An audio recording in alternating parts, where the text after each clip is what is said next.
오늘 본문 민수기서의 이제 이름의 뜻은 민수기의 뜻이 뭔가 하면요, 사람 수를 센다 그런 뜻이 있어요. 그래서 민수가 민자는 이제 백성 민자 썼고요, 숫자는 우리 수학할 때 그 숫자 있죠, 숫자를 세다. 그래서 인구조사, 그러니까 출애굽했을 때 인구조사를 했고요, 또 40년이 지나고 나서 가나안 땅 들어가기 직전에 두 번째 인구조사를 했거든요. 근데 인구조사가 거의 숫자가 비슷해요. 그러니까 광야 40년을 보냈을 때 인구가 좀 줄어들어야지 맞거든요. 광야라고 하는 게 식량도 없고 뭐 가게가 있는 것도 아니고, 그러면 광야 40년을 보내면서 인구가 줄어드는 게 정상인데, 근데 줄어들지를 않았어요. 거의 비슷했어요. 하나님께서 이스라엘 백성들의 생명을 하나님께서 돌보셨고, 하나님께서 이스라엘 백성의 나아갈 길을 아셨다고 하는 거예요. 할렐루야. 그 첫 번째 메시지예요. 민수기서의 핵심 메시지는 하나님의 훈련이에요. 그러니까 신병훈련소의 일지와 같이 광야 40년의 그런 기록을 이렇게 이제 정리한 책이 민수기서 말씀이에요. 그 말씀을 통해서 하나님이 이스라엘 백성들의 갈 길을 모르셨다면 이스라엘 백성들을 인도하지 못했을 거예요. 하나님이 이스라엘 백성의 생명을 책임질 수 없었다면 하나님은 하나님 될 수 없었을 거예요. 근데 하나님께서 이스라엘 백성들의 생명을 돌봐주셨고 이스라엘 백성들의 앞길을 인도하셨다고 하는 거예요. 근데 그 영적 훈련의 장소가 광야였다는 게 문제였죠. 여러분, 광야라고 하는 게 이게 보통 이게 훈련이 아니거든요. 그러니까 애굽에서 노예로 있을 때는 그래도 뭐 잠자리 걱정 안 했고요, 먹을 거 걱정 안 했거든요. 근데 말씀에 순종했는데, 근데 펼쳐진 것은 그러니까 광야였어요. 그 광야 길에서 이스라엘 백성들은 굉장히 실망하고, 또 하나님이 우리를 야 이거 굶어 죽이시는 거 아니야, 그런 마음이 들 정도로 그 현실에서는 굉장히 힘들었어요. 여러분과 저도 살아가면서 어떤 사람은 인생이 그냥 이렇게 평이하게 어려움 없이 살아가는 사람이 있는가 하면요, 또 어떤 분들은 이상하게 하는 일마다 잘 안 되고, 또 굉장히 이렇게 사는 게 좀 어렵게 살고, 또 위기가 있고, 좀 뭔가 좀 해결될 것 같은데 또 해결이 안 되고. 그때 여러분과 제가 오늘 이제 말씀을 통해 첫 번째 메시지에 적용할 건 뭔가 하면요, 인생이 힘들고 어려울 때 그때 오늘 말씀처럼 하나님이 나를 훈련시키신다, 그렇게 생각하셔야 돼요. 그렇게 믿으셔야 돼요. 자녀를 기를 때 내 자녀 너무 힘들게 하는, 다른 집 보면은 자녀들이 별 문제도 안 일으키는 것 같고 그냥 다 진학도 잘 되는 것 같고 또 취업도 잘 되는 것 같은데, 왜 내 자녀는 이렇게 좀 속을 썩히고 문제만 일으키고, 그런 생각할 수 있잖아요. 근데 하나님께서 나에게 내 자녀를 맡겨주신 것은 나를 하나님께서 훈련시키시려고, 하나님의 자녀로 나를 훈련시키기 위해서 내 인생에 여러 가지 어려움을 주셨다, 이렇게 믿으시고 나가셔야 돼요. 그래서 여러분, 어떤 일을 만나든지 이게 실패고 이게 내 인생이 이게 망가지고 이게 불행이 아니고 하나님이 나를 훈련시키신다. 내 자녀 통해서 훈련시키시고, 하나님께서 직장 통해서 훈련시키시고, 또 하나님께서 인간관계를 통해서 나를 훈련시키신다. 그런 믿음으로 나갈 수 있기를 축원을 드립니다. 하나님이 이스라엘 백성을 인도하셨던 방법은 두 가지였어요. 첫 번째, 우리 민수기 9장으로 한번 가서요, 17절과 18절을 한번 보시면요, 한번 읽어보겠습니다. 구름이 성막에서 떠오른 때에는 이스라엘 자손이 행진하였고, 구름이 머무는 곳에 이스라엘 자손이 진을 쳤으니 이스라엘 자손이 여호와의 명령을 따라 행진하였고 여호와의 명령을 따라 진을 쳤으며, 구름이 성막 위에 머무는 동안에는 그들이 진영에 머물렀고. 하나님이 인도하시는 방법은 구름 기둥과 불 기둥이었어요. 그러니까 광야는 아무것도 없잖아요. 사실은 어디로 가야 할지 방향도 잡기 어려운 게 광야예요. 근데 하나님께서 구름 기둥이 성막에 머무를 때, 또 성막 위에 구름 기둥이 또 올랐을 때, 그것을 신호로 이스라엘 백성이 행진을 했고 또 오랫동안 또 그 머물기도 했어요. 그러니까 이스라엘 백성들이 행진을 하고 머무르고 이 모든 것은 그냥 한 것이 아니고 구름 기둥, 불 기둥의 인도함을 받은 거예요. 구약 시대의 구름 기둥, 불 기둥은 신약으로 오면은 하나님 말씀이에요. 여러분과 저는 하나님의 인도를 우리는 받아야 되는데 뭘 받을 수 있을까요? 하나님 말씀이에요. 그래서 말씀을 잘 듣고 말씀을 붙잡으면은 그 하나님 말씀이 내 인생을 이끌어 가시는 걸 보게 돼요. 두 번째 하나님의 인도 방법은 오늘 본문의 말씀이에요. 나팔이었어요. 나팔. 2절을 한번 보시면요, 읽어보겠습니다. 은 나팔 둘을 만들되 두들겨 만들어서 그것을 회중을 소집하며 진영을 출발하게 할 것이라. 나팔을 통해서 이제 행진할 때 이스라엘 백성을 소집도 하고 모이게도 하고 또 출발하게 하는 그 신호는 나팔이었어요. 3절 말씀, 나팔 두 개를 불 때에는 온 회중이 회막문 앞에 모여서 내게로 나올 것이요. 나팔 두 개를 불 때는 이스라엘 백성 전체가 회막에 모였다는 거예요. 4절 말씀, 하나만 불 때에는 이스라엘의 천부장 된 지휘관들이 모여서 내게로 나올 것이며, 하나만 불 때에는 이제 지휘관들, 지도자들만 모였다는 거예요. 자, 5절 말씀 보시면요, 너희가 그것을 크게 불 때에는 동쪽 진영들이 행진할 것이며, 두 번째로 크게 불 때에는 남쪽 진영들이 행진할 것이라. 또 크게 불 때에는 이제 이동을 해야 돼요. 그러니까 이스라엘 백성들은 나팔이 두 개 부는지 한 개 지금 불고 있는지, 나팔을 지금 크게 불었는지 작게 불었는지를 잘 들어야 돼요. 근데 그 나팔을 누가 불었을까요? 아무나 부르지 않았어요. 구약 시대에는요, 제사장들만 나팔을 불었어요. 8절 말씀 보시면요, 그 나팔은 아론의 자손이 제사장들이 불지니 이는 너희 대대의 영원한 율례니라. 그럼 이때 나팔을 분다는 것은 요즘으로 이제 적용을 하면은 뭐 교회에서 설교한다든지 또는 이렇게 예배 때 광고하잖아요. 근데 여러분, 예배 때 주일 예배 이렇게 교회 오시면 거의 다 목회자 또는 담임 목사가 예배를 인도하고 교회 소식도 광고도 아무나 이렇게 광고를 하지 않아요. 뭐 장로님을 계시지만 장로님이 하시는 것도 아니고 집사님들이 하는 것도 아니에요. 목회자만 하게 되어 있어요. 어느 교회든지 그래요. 자, 그 이유는 뭔가 하면 나팔을 분다는 것은 아무나 볼 수 있는 게 아니라는 거예요.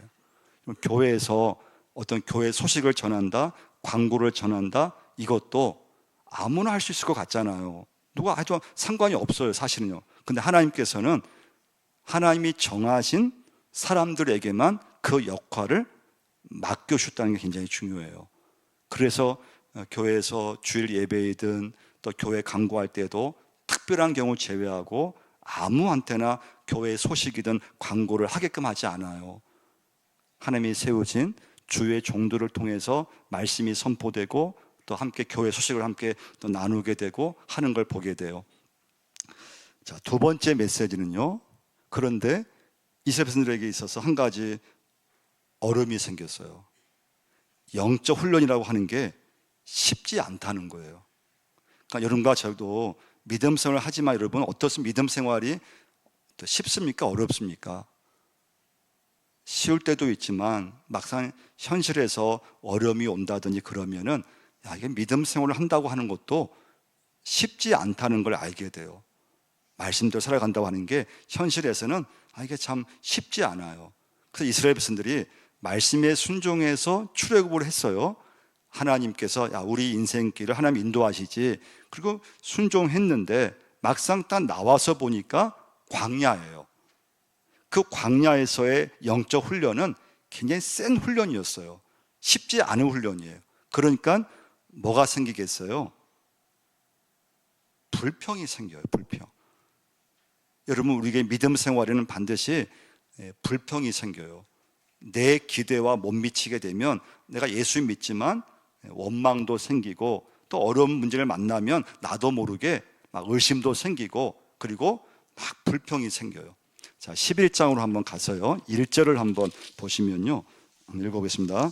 여호와께서 들으시기에 백성이 악한 말로 원망하며 여호와께서 들으시고 진노하사 여호와의 불을 그들 중에 붙여서 진영 끝을 사르게 하심. 두 번째 메시지는 여호와께서 들으신다는 거예요. 하나님께서 내가 한 말을 들으신다는 것을 꼭 기억하셔야 돼요. 여호와께서 들으시기에 백성이 악한 말로 원망하며 여호와께서 들으시고, 하나님이 여러분과 저의 말을 들으신다는 것을 꼭 기억하셔야 돼요. 그래서 여러분, 내가 한 말이 내 믿음임을 꼭 기억하셔야 돼요. 그 사람이 믿음이 있느냐 없느냐, 우리가 예배를 드리고 이 자리에 앉아 있지만 그 사람이 어떤 말을 하느냐가 그 사람의 믿음을 나타내요. 근데 우리가 막상 여러분 잘 있다가도 좀 어려움이 생기거나 또 안 좋은 일이 생기면 여러분 어떻습니까? 나도 모르게 원망도 나오고 불평도 나오고 하잖아요. 근데 그때 여러분과 제가 말을 참 내가 살아가면서 또 신앙생활을 하면서 말을 조심해야 된다는 것을 꼭 기억하셔야 돼요. 우리는 다른 곳으로 죄를 지는 것이 아니고 말로 죄를 지을 때가 많이 있다는 걸 기억하셔야 돼요. 이런 모세는 이제 3남매예요. 3남매. 형이 아론이고 여동생이 미리암이라는 여동생이 있어요. 이 여동생은 성격이 똑똑한 여성이에요. 딱 부러지는 그런 성격이에요. 근데 하나님이 모세를 이제 지도자로 세우셨잖아요. 근데 미리암은 좀 이렇게 하나님께 또 좀 이렇게 불만이 있었어요. 아니, 왜 이스라엘 지도자를 왜 모세, 왜 오빠만 하냐 이거예요. 미리암 나도 있고 다른 사람도 있고 하나님 나라를 운영함에 있어서 좀 민주적으로 해야지, 왜 하나님께서 왜 우리 모세인 오빠에게만 말씀을 주시고 왜 오빠만 지도자가 되고 모든 것을 왜 오빠 혼자서 결정하느냐, 이런 불만이 미리암에게는 좀 있었어요. 모세는 부인이 십보라라고 하는 부인이 원래 부인이에요. 근데 그 부인이 먼저 사별을 해, 먼저 죽게 돼요. 그리고 모세는 재혼을 하게 돼요. 근데 그 재혼한 여인이 요즘 말로 하면은 아프리카 여성을 부인으로 맞이했어요. 그것을 문제 삼아서 이 미리암이 모세를 막 그냥 비난한 말씀이 나와요. 12장으로 한번 가서요, 1절을 한번 보시면요, 한번 읽어보겠습니다. 모세가 굿수 여자를 취하였더니 그 굿수 여자를 취하였으므로 미리암과 아론이 모세를 비방하니라. 그들이 이르되 여호와께서 모세와만 말씀하셨느냐, 우리와도 말씀하지 아니하셨느냐 하며 여호와께서 이 말을 들으셨더라. 할렐루야. 하나님이 이 말을 들으셨다. 미리암의 어떤 비난, 비방. 근데 모세는 대응하지 않아요. 그러니까 꼭 참고 그냥 미리암이 또 형 아론이 모세에 대해서 어떤 말을 하든지 모세는 그걸 대꾸하지 않고 그걸 잘 참고 있어요. 근데 이제 성경 말씀 보시면 하나님이 꼭 개입하실 때가 있어요. 이게 너무 도가 지나쳤을 때, 또 하나님이 개입하시면 안 된다고 생각했을 때 하나님이 개입을 하시는데, 미리암이 계속 모세 리더십에 대해서, 지도에 대해서 비난하고 흔들리니까 하나님께서 듣고 있다가 이건 좀 안 되겠다 싶었을 때 개입을 하셔요. 그래서 미리암이 결국 나병에 걸리게 돼요. 나병에 걸리니까 이런 구약 시대에는 완전히, 그때는 사람 취급 못 받아요. 자기 집에서 또 성전에서 떠나야 되거든요. 그때 아론과 미리암이 하나님 앞에 회개를 하게 돼요. 그래서 우리는 살면서 이 사단이 우리 믿는 사람을 공격함에 있어서 항상 쓰는 방법이 뭔가 하면 가장 가까운 사람을 통해서, 말을 통해서 상처를 준다는 것을 꼭 기억하셔야 돼요. 그래서 여러분과 제가 내가 믿음으로 산다고 한다고 하는 것은 항상 어떤 상황에서든 말을 조심해야 된다고 하는 거. 내가 한 말을 하나님께서 들으신다고 하는 거. 자, 그러면 이스라엘 백성들이 사소한 걸로 원망 불평했잖아요. 그럼 어떻게 그때 해결했느냐? 하나님이 진노하셔서 이스라엘 진영에 불을 내리셨거든요. 근데 그때 이스라엘 백성들은 모세를 찾아와요. 자, 11장 한번 다시 한번 보시면요, 2절의 말씀 한번 읽어보겠습니다. 백성이 모세에게 부르심으로 모세가 여호와께 기도하니 불이 꺼지더라. 참 이상한 건 이스라엘 백성들이 어려움에 처했을 때 모세를 막 원망하잖아요. 모세를 막 불평하거든요. 그래도 문제가 생기면 모세를 찾아오는 거예요. 그러니까 모세라고 하는 지도자의 어떤 그의 모세의 어떤 믿음 속에 하나님의 능력이 있다는 것을 이스라엘 백성들이 알고 있었어요. 그러니까 원망하고 불평했을 때 하나님 들으셨다 그랬잖아요. 근데 들으시고 그냥 지나실 때도 있었지만은 하나님께서는 개입할 때가 있거든요. 불을 내리셨어요. 그때 이스라엘 백성들은 모세를 찾아와서 모세가 기도했을 때 그 문제가 해결되기 시작해요.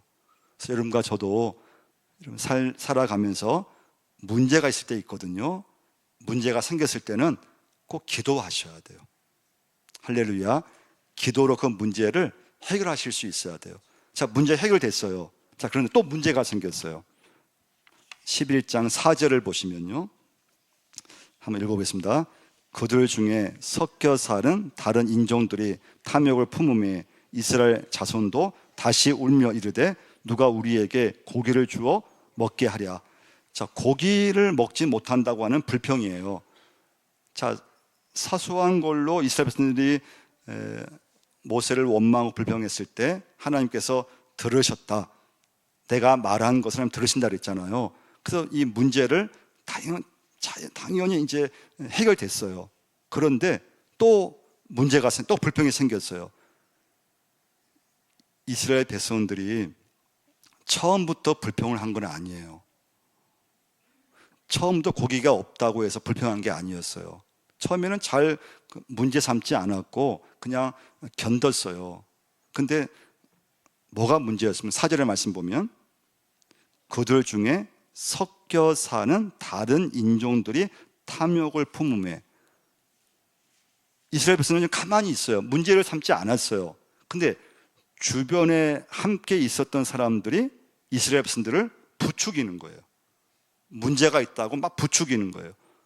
나는 별로 이렇게 문제를 못 느꼈는데, 나는 가만히 있는데 자꾸 주변에서 야, 이거 문제 있는 거야, 이거 우리를 참 무시하는 거야, 이거 가만히 있으면 안 돼, 이거 한번 이거 우리가 들고 일어나야 돼. 그러면 문제가 된다는 거예요. 그래서 여러분과 제가 오늘 적용할 건 가족과의 관계에서든지 교회에서의 어떤 관계에서든지 모든 관계에서 여러분과 제가 할 수 있는 건 믿음을 줄 수 있는 사람이 되셔야 돼요. 할렐루야. 부추기는 사람이 되면 안 돼요.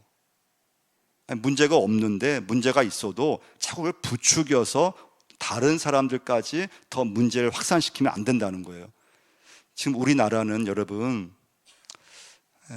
좀 심각한 상태예요. 사실은요. 지금 우리나라는 어느 한쪽 동문회면 동문회, 친구면 친구 모임, 가족이면 가족 모임, 교회에서는 교회 모임, 목회자는 목회자 모임, 어떤 모임을 지금은 가든지요, 딱 나눠져 있어요.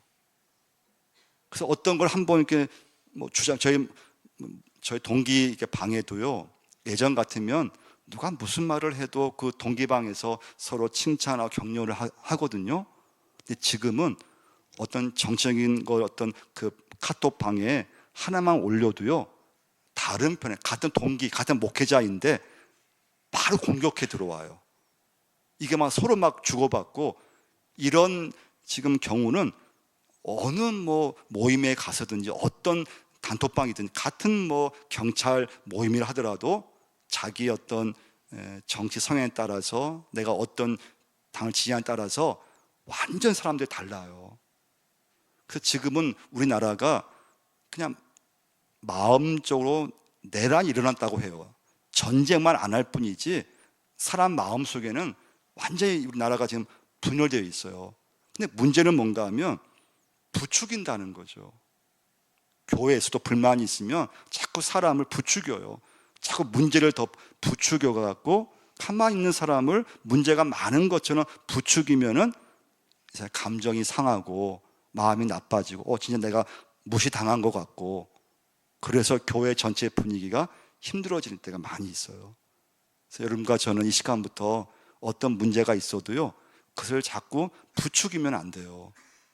문제가 있어도 우리 이해하면 되지, 우리가 기도하면 되는 거고, 우리가 용서하면 되는 거고, 우리가 그냥 넘어가면 되는 거고, 할렐루야. 자꾸 믿음의 그런 권면을 하실 수 있으셔요. 그 이유는 하나님께서 들으시기 때문에 그래요. 그래서 교우들도 보면은 다 조심하고 하지만, 또 어떤 분들은 그냥 막 막말을 하는 분들이 있어요. 야, 이분이 진짜 믿음의 분인가? 이분에게 은혜가 있는가? 이분이 진짜 직분자인가? 그런 마음이 들 정도로 말을 함부로 하고 막말을 해버리고, 그리고 어떤 사건이 있을 수 있지만 그걸 막 부추겨가지고 더 문제화를 시켜버리는, 하나님께서 여러분과 저의 말을 들으신다는 것을 꼭 기억하셔야 돼요. 세 번째 메시지는 하나님의 응답이에요. 민수 11장 16절을 한번 보시면, 자, 이스라엘 백성들이 고기가 없다고 했어요. 하나님이 어떻게 응답하시는가 하면요, 16절을 한번 읽어보겠습니다. 여호와께서 모세에게 이르시되 이스라엘 노인 중에 내가 알기로 백성의 장로와 지도자가 될 만한 자 70명을 모아 내게 데리고 와 회막에 이르러 거기서 너와 함께 서게 하라. 할렐루야. 자, 이스라엘 백성들은 고기가 없다고 불평했어요. 자, 하나님의 응답은 뭐예요? 70명의 장로를 하나님 앞에 모이게 하라는 거예요. 아니, 지금 고기와 70명의 장로는 아무 관계가 없어요. 그렇잖아요. 근데 하나님의 응답의 방법은 70명의 장로를 불러 모으라는 거예요. 24절 말씀 읽어보겠습니다. 모세가 나가서 여호와의 말씀을 백성에게 알리고 백성의 장로 70인을 모아 장막에 들러 세우매 여호와께서 구름 가운데 강림하사 또 모세에게 말씀하시고 그에게 임한 영을 70 장로에게도 임하게 하시니 영이 임하신 때 그들이 예언을 하다가 다시는 하지 아니하였더라. 할렐루야. 모세가 나가서 여호와의 말씀을 백성에게 알리고 여호와께서 구름 가운데 강림하사 모세에게 말씀하시고, 이스라엘 백성은 고기를 달라고 했어요. 하나님의 응답은 하나님 말씀을 먼저 주셨다고 하는 거예요. 그리고 성령을 충만케 하셨어요. 여러분과 제가 살아가면서 어떤 극단적인 어려움을 만날지라도 하나님 말씀이 내게 들리면 반드시 사는 길이 열릴 수 있음을 믿으시기를 바랍니다. 믿으셔야 돼요. 아무리 내가 하여튼 어려움이 있어도 하나님 말씀을 붙잡고 말씀이 내게 들리면 반드시 사는 길이 있음을 여러분과 제가 믿어야 돼요. 믿음이에요. 여러분, 어려움이 왔을 때는요, 하나님 나를 이렇게 나를 힘들게 하시는구나, 나를 참 이 문제를 통해서 나를 지금 죽게 하시는구나, 그런 생각을 가지면 안 돼요. 어려움이 왔을 때는 하나님이 나를 하나님 앞으로 이끌어내려고 하시는구나, 하나님이 이 문제를 통해서 나로 하여금 하나님 앞에 나아가게 하고 하나님 앞에 나가서 기도하라고 나에게 이런 문제를 하나님 주셨구나, 그런 믿음의 고백을, 믿음의 응답을 꼭 하셔야 돼요. 그래서 여러분, 어려움이 왔을 때는 절대 낙심하면 안 돼요.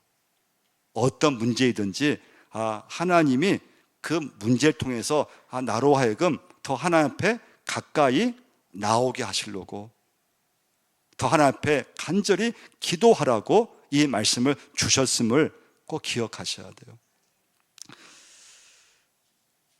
말씀이 임했을 때 특징이 뭔가 하면요, 만족이 있다는 거예요. 여러분과 제가 이 자리에 앉아있고 예수 믿지만, 여러분 세상의 어떤 그런 욕심이라 할까요? 그게 있잖아요. 예수 믿지만 여전히 더 좀 갖고 싶고 더 누리고 싶고 좀 세상에서 멋지게 살고 싶고 그런 게 막 와요. 찾아와요. 예수 믿어도 이렇게 자꾸 다른 사람 비교를 하게 되고 감사함도 없게 되고, 그런데 여러분과 제가 말씀의 은혜를 받고 성령 충만한 순간에 딱 달라진 게 뭔가 하면요, 그때부터 만족이 오기 시작해요. 그래서 다른 집과 비교하지 않아요. 비교하는 순간에 여러분 인생은 불행해져요. 그리고 기쁨이 사라져요.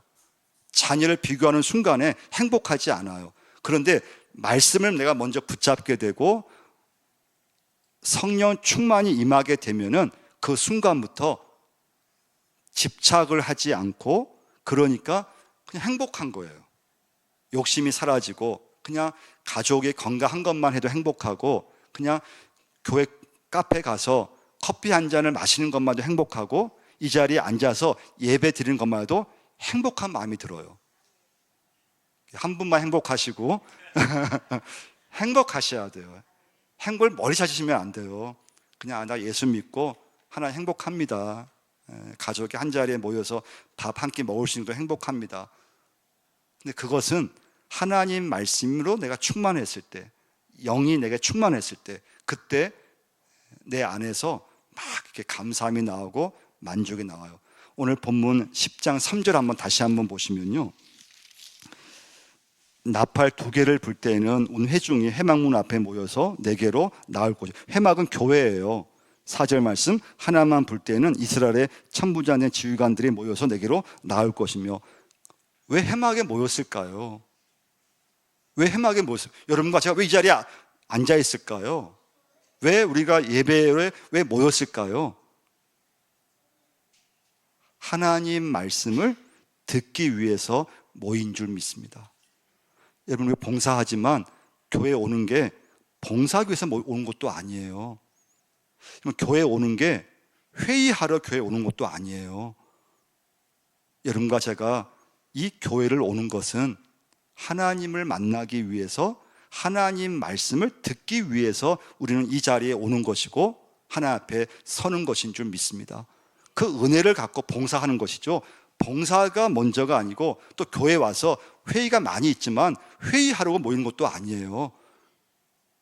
하나님 말씀을 내가 듣기 위해서, 내게 주시는 그 주의 음성을 듣기 위해서 이 자리에 나온 줄 여러분 꼭 믿으셔야 돼요. 그럼 교회 왔을 때는요, 은혜를 받으셔야 돼요. 교회 와서는요, 말씀을 붙잡을 수 있어야 돼요. 그래서 교회에서 은혜를 받고 또 세상으로 나가서 가정과 일터와 사업장에서 또 믿음으로 살아내는 거예요. 이때 중요한 건 하나님 말씀을 내가 들어야 된다는 거. 근데 현실에 딱 얼음에 처해지면은 낙심이 오고 절망이 오기 때문에 하나님의 인도하심을 놓칠 때가 많다는 거예요. 그럼 말로 막 원망하든지 불편할 때가 많은데, 여러분과 저는 이 시간부터 하나님께서 내 말을 들으신다는 것을 꼭 기억하셔야 돼요. 그래서 우리는 다른 사람에게 믿음만을 줄 수 있으셔야 돼요. 다른 사람을 부추기면 안 돼요. 다른 사람, 믿음사 잘하는 사람을 괜히 내가 말로 그 사람을 부추긴다든지 그러면 여러분과 저는 하나님 앞에 큰 죄를 짓는 거예요. 믿음으로 격려해주고 권면해주고, 다른 사람이 힘들고 어려울 때 기도해주고, 또 내가 먼저 믿음의 그런 본을 보이려고 하고 낙심해 있을 때 그 사람이 교회에 와서 하나님 앞에 은혜를 받고 말씀을 들을 수 있도록 여러분과 제가 기도해주고 격려해주는 믿음의 사람이 꼭 돼야 될 줄 믿습니다.